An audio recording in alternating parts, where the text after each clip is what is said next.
Good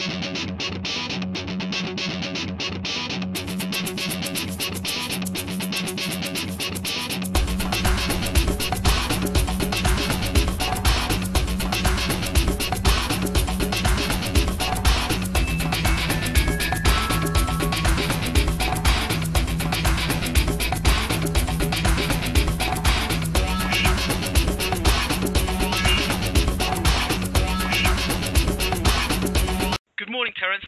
Thank you so much for talking to Bayloric TV. Oh, yeah, no problem.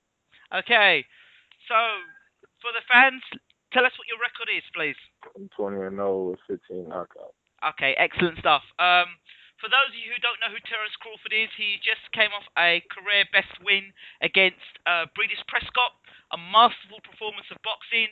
Some have likened his style to the great Pernell Whitaker. Terence, so tell us, how did you feel you performed on the night? I performed great, you know. I felt like, you know, I was sharp. I didn't get hit as much, you know. I just fought a good fight. Did you, when you decided to take the opportunity to jump up and fight Breeders Prescott, what was your thinking behind that? When they gave me the call, that's when I, you know, felt the opportunity to take it. And I felt comfortable moving up. I felt strong. So, you know, I felt it was the best idea to move up at that time. Excellent stuff. So, when you were called in late notice to take the fight, was that because you were you considered an opponent for Breeders Prescott, or was it actually noted that you would be causing Breeders Prescott the sort of problems that you did on the night? No, I really didn't know, but I know I had a lot of people out there that was saying I wasn't supposed to be in the same ring as Breeders Prescott, that I was biting off a little more than I can chew. They were saying this. They were saying I wasn't ready. He's too strong. He's too tall. He hit too hard. So that made me, you know, get motivated and want to go out there and show them that he wasn't too big. He wasn't too tall. He wasn't too strong. And that I was just, you know, as good or even better than him inside that ring. Now, for UK fans, they know Breeders Prescott as the man who sensationally came to England and knocked out Amir Khan inside a round. As a man that's faced Breeders Prescott and took his punches, how big a puncher is Breeders Prescott? He's not a bigger puncher at all. You know, I didn't feel no power whatsoever. You know, maybe it's because of, you know, my lateral movement or what, or if he got tired or weak or whatever the case may be. But every time he catch me with a good flush shot, I didn't feel like it was so hard or he hurt me or anything. You know, like I told everybody else, you know, I'm not Amir Khan, I'm Terence Crawford. So when they was trying to compare me to Amir Khan, you know, I felt disrespected. Oh, rightly so, champ. You've put on, like I said, a masterful performance. You used a lot of good slick moves.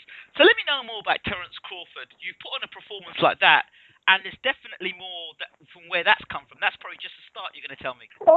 You know, my grandpa boxed, my dad boxed, I had uncles that boxed. It's just that I'm the only one that really took it seriously. Like, nobody really took it seriously like me. So people talk about, you come from a place called, is it Nebraska? Right, correct. Where is that? That's in Omaha. Okay. In the middle of the map. Now, a lot of the American commentators were saying, oh, well, we don't get fighters that come from Nebraska, you know, and any fighters that come from Nebraska, they're not very good. Well, you've broken the mold, Terence, by stepping up and fighting Breeders Prescott. Right. You know, I've been doing this for a long time. You know, I've been hearing the critics, like, as an amateur, coming up. You know, Nebraska, ain't no good fighters in Nebraska. You know, watching all my teammates get beat in the first round of tournaments. You know, it just made me want to be that one that take it to the next level, to be like, we're not about to get rolled over no more. You know, so I won a couple of national tournaments. I was ranked number 1 at one time. You know, I was a Pan Am member. I was on a little USA team. I went to Venezuela, went to the qualifiers for the Pan Am. I won the qualifiers. You know, I was an outstanding amateur, I should say. Yes, just seemed you were absolutely a very good amateur. How much do you think that amateur pedigree is helping you in the pros now? Oh, it helped me a lot because you know when you're in the amateurs and you at that type of level, you fight different styles of opponents. You know, and so you got to have the mentality to adapt to whatever style they bring to the table.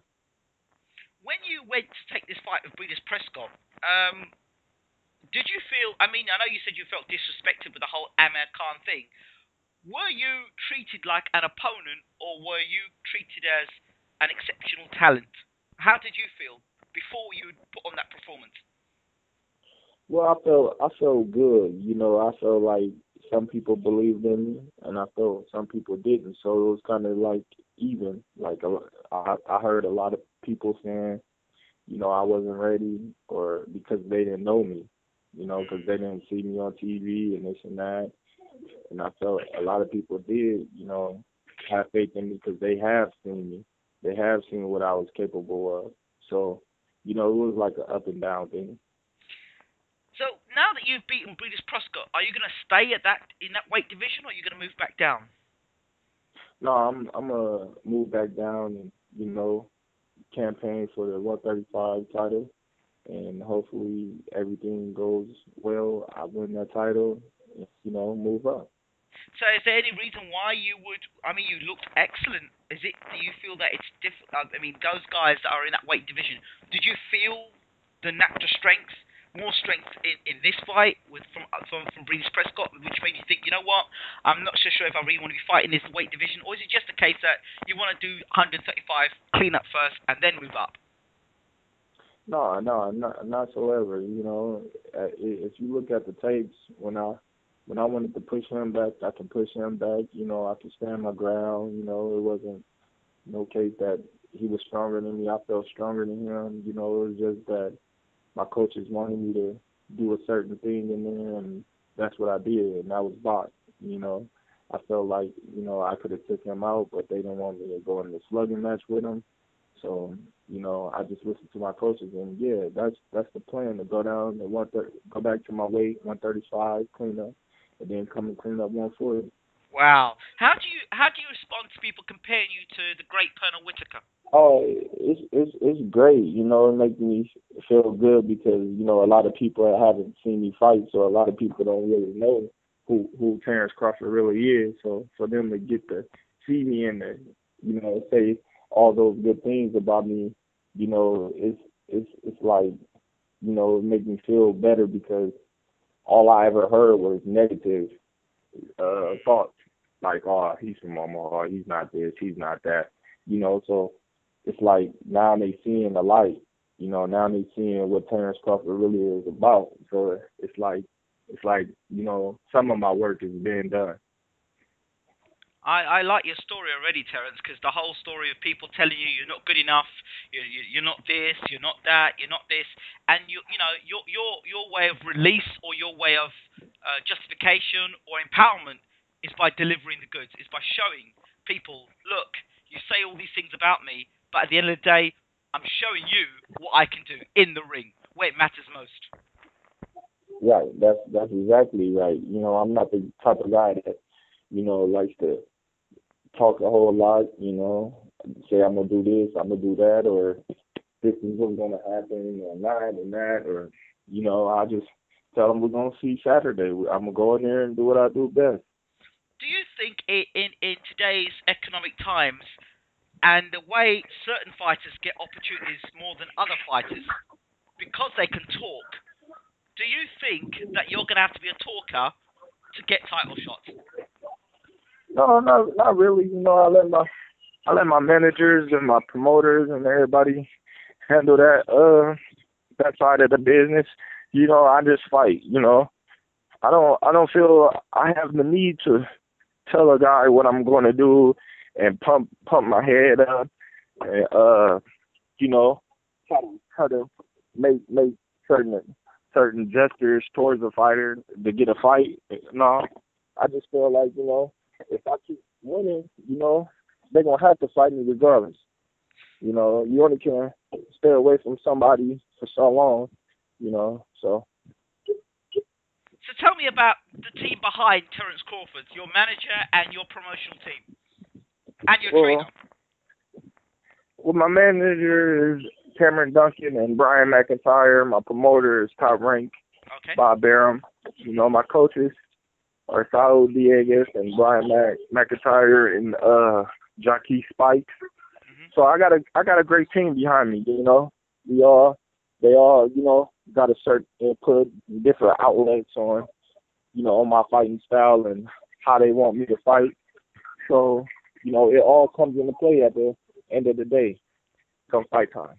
So I know you'd mentioned Bob Arum, which is a man that's always in the news, boxing news, all the time. What's your relationship like with Bob Arum?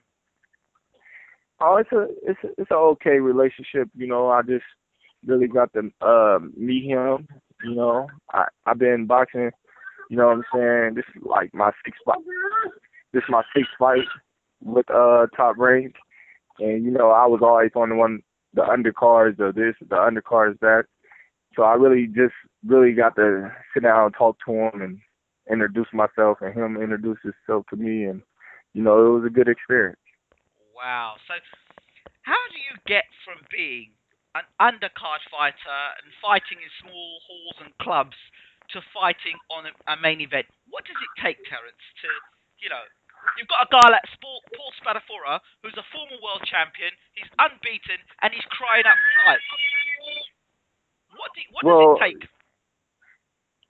Well, to me, it takes risk and chances. You know, I was always that type of guy to fight anybody because I always felt like I deserved better than what I was getting. You know, I deserved to be at the top in the elite, you know, in my weight division, like I always been in the amateurs, you know.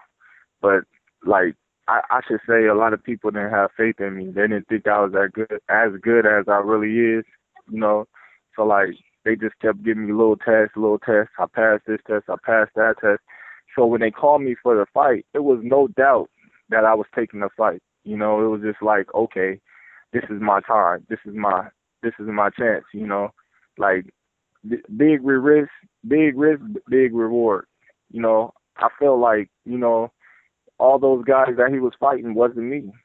You know, so I called my coach, I called my manager, and I told him, I was like, look, we're gonna take the fight. I was like, he can't beat me. I was 100% confident going into the fight. You know what I'm saying? Because I felt like my boxing abilities and my abilities in the ring was gonna, you know, get the job done. So what is your normal walk-around weight then, Terence? Probably like 153, 154. Okay, so you don't have trouble making weight then to come down to 135 pounds.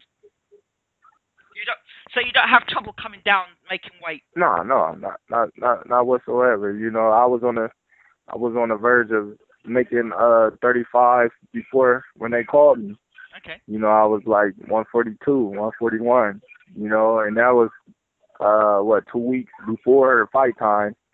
So I was feeling strong then, and then when they told me the fight was going to be at 140, you know, that was more for me to be like, okay, this couple of pounds, you know, 5 pounds more than 135. The difference between 135 and 140, and you have to move up 5 pounds. How do you go about doing that? Because you hear a lot about, oh well, he'll eat more food, he'll push more weights, won't train less. What did Terence Crawford have to do to get from 135 to 140? Talk me through the process.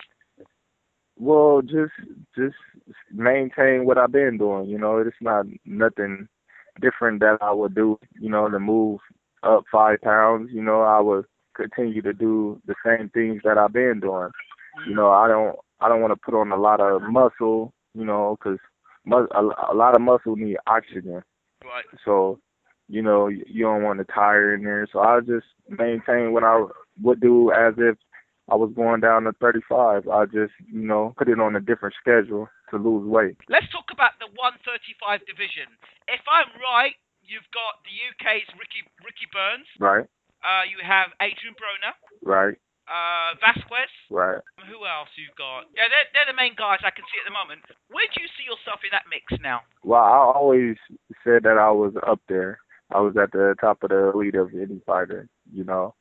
So I always been, you know, right there. So all I had to do was just get the chance, you know. I just be patient and my time will come. So when I get that chance, then I can prove to everybody where I belong. Well, now that Ricky Burns has got a title defense and Adrian Byrne, it seems, is going to move up to fight Paulie Malignaggi, what about yourself fighting Vasquez? Is that a fight you could see yourself in? I can see myself fighting anybody.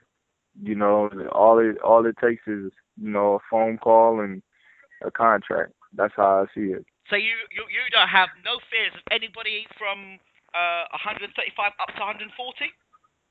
Yeah, no. You'll fight 135, anyone. 140, 147, you know, the thing is I'm a fighter. You know, I've been a fighter all my life, you know, in and out the ring and you know, and I've never been scared of anybody in my life. So, you know, it's just the moment, you know, and the timing, the right time, the right moment, you know, and that's where you know everything falls into place. Terence, have you ever considered yourself, though your boxing style, as one of the who needs him club? Because your style is it's so technical, it's going to make a lot of fighters look really bad. Yeah, there's expression in boxing, we call him the who needs him club, meaning a guy that, you know, avoided because you're so technically good. How are you going to beat that sort of stereotype? A guy that nobody wants to fight because he's so good. How are you going to entice people to fight you? Well, I can't make anybody fight me, you know. I've been, you know what I'm saying, getting ducked all my life. It's nothing new to me. And the amateurs, all I fought was in tournaments, you know, in national tournaments.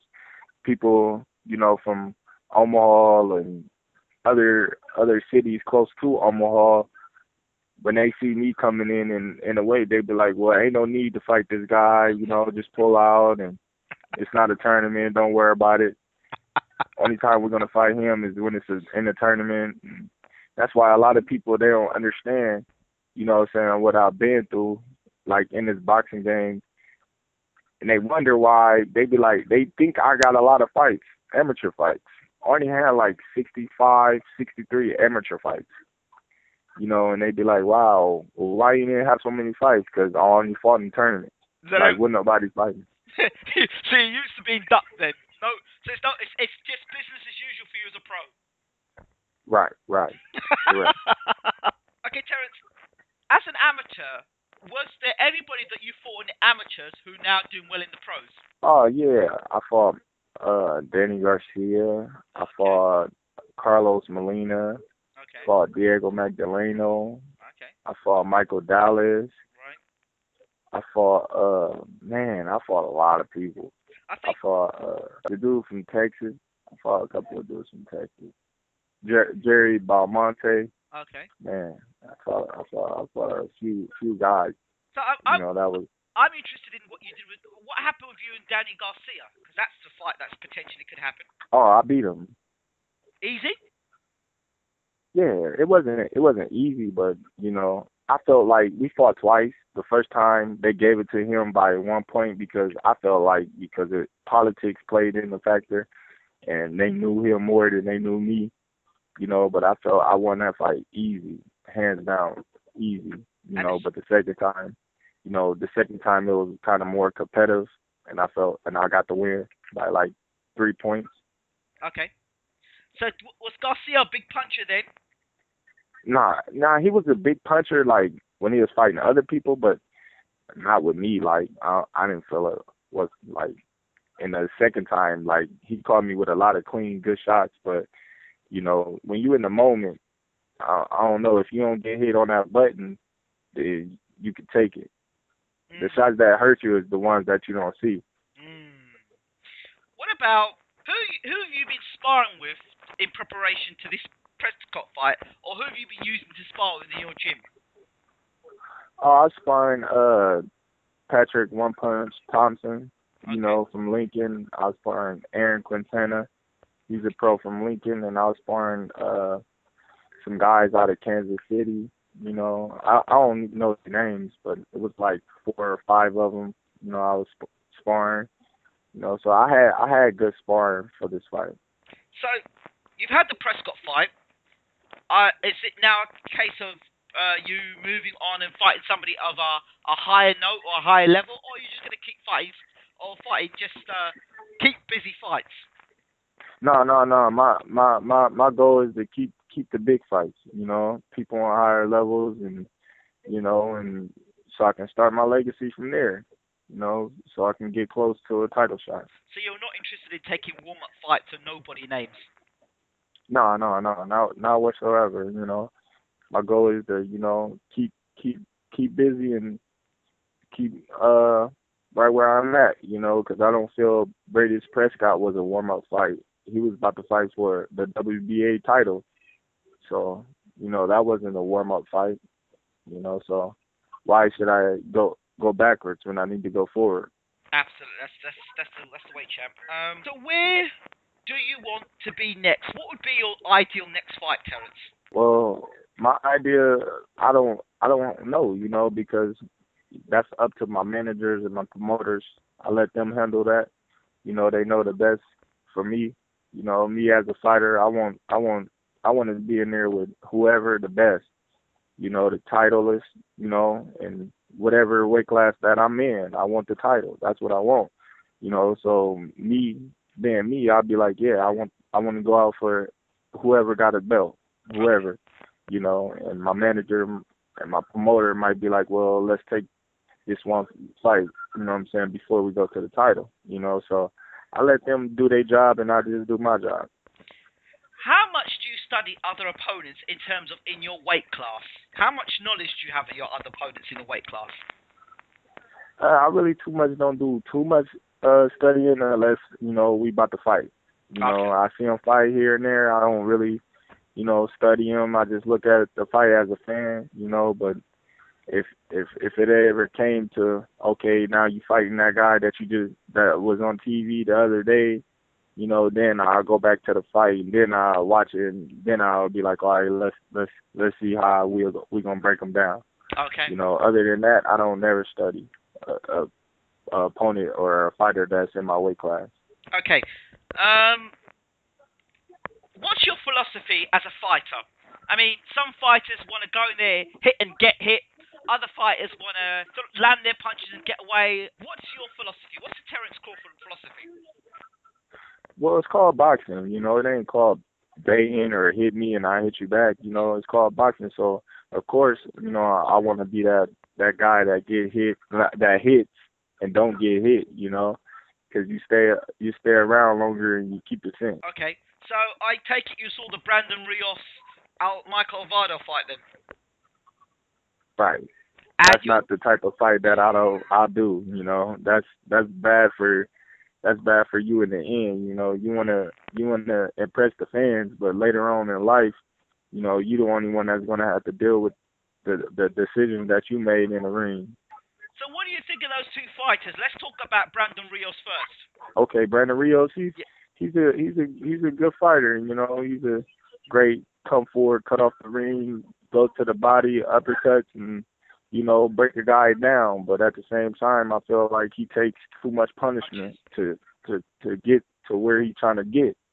You know, and that's gonna be bad for him later on in life. What about Michael Alvarado? I thought you would probably appreciate him a bit more because he was moving in that fight rather than standing right in front of Rios. And that's what won him the fight in the end. Right, yeah. Mike Alvarado, he's a little better, but at the same time, you know, I feel like he get hit too much too, you know, but he tried not to get hit at the same time. You know, he rolls with a lot of shots. You know, he moves more, you know, so I can respect, you know what I'm saying, the fact that he knows what's going on in the ring. He's not trying to, you know, leave the ring brain dead or, you know, have internal injuries like that, you know. So, you know, I could respect the fact that, you know, Mike Alvarado know what boxing really is. Let's just talk about the super fights. Rigondeaux and Donaire this weekend. What do you think? Oh, man, that's going to be an excellent fight, man. I can't even call it because I like both of them. You know, they both great champions, you know, and they both, you know, is at the peak of their career. So I'll Absolutely. just look at it as if whoever execute their game plan the best is gonna, come out victorious. That's interesting. Okay, what about Austin Trout versus Canelo? That's another good fight. I feel like if Austin don't get pulled into a slugfest match with him, he have a chance. Canelo's great. Canelo, if he let Canelo get, confident and get relaxed and get in the groove, it's gonna be hard to keep Canelo off of him. Because Canelo can box, he can bang, he's fast. You know, he's great cutting off the ring. So I just feel like, Austin Trout, his only, way of winning is boxing and not getting hit and beating this guy convincingly. I would have thought Austin Trout was your style of fighter, hit and not get hit, lots of cute moves, defensive. Thought he'd be more your sort of Right. style. Yeah. That's boxing. That's the sweet science of boxing. Get hit, and not get hit. You know, you don't want to take too much punishment in that ring. But at the same time, Miguel Cotto pulled Austin Trout into a slugfest. And I feel like, you know, Canelo young, he's strong, he's hungry, he want that Floyd Mayweather fight. He's gonna be trying to put on a show. So Austin Trout, what I'm saying, for him to win this fight, he gotta stick to the game plan and box this guy. Do you think he can do it? Yeah, I think he can do it. I think if he establishes jab and, lateral movement and throw that straight left, and he got to get some respect early in the fight. If he get his respect early in the fight, then I feel like he can do justice. Some really good points there, champ. Once again, in terms of boxers or boxing history, which fighters have you admired? Well, of course, I admire Roy Jones Jr. He was one of my favorites of all time. I admire Floyd Mayweather. He's still one of my favorites of all time. Pernell Whitaker. He was one of my favorites of all time. Sugar Ray Leonard, Melvin Taylor. I always liked the boxers. Muhammad Ali.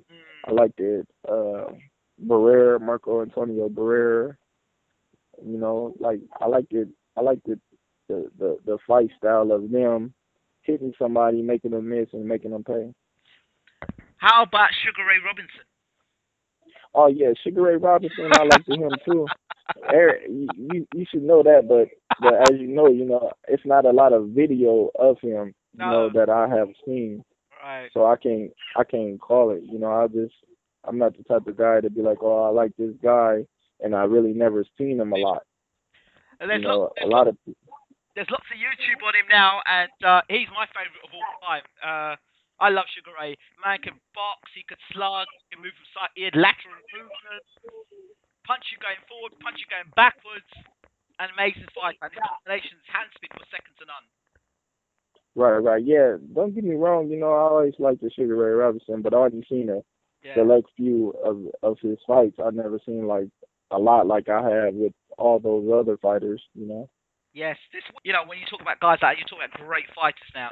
One last thing, in terms of today's fighters, do you think that they get too much credit too quickly in terms of being called a great fighter or a world-class fighter?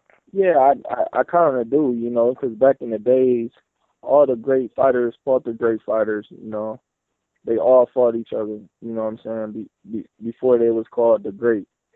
They never ducked anybody. They fought the best that was the best. A lot of fighters, they work their way around certain fights. It's politics in all these sports, I should say. Okay, have you got a message to your fans, Terence Crawford? Just stay tuned. They keep supporting me, and I'm going to support y'all. Do you have on social media, do you have a Facebook or Twitter page? Yeah, I got a Twitter. You follow me at on Twitter at Bud Crawford 402, and then Facebook you can follow me at Bud Crawford BUD Crawford 402. Then you can follow me on Facebook, Terence Bud Crawford, and That's on Facebook. Terence Crawford, thank you so much for talking to Bayloric TV. Thank you. I appreciate you. And I appreciate you too, champ. Thanks a lot. All right.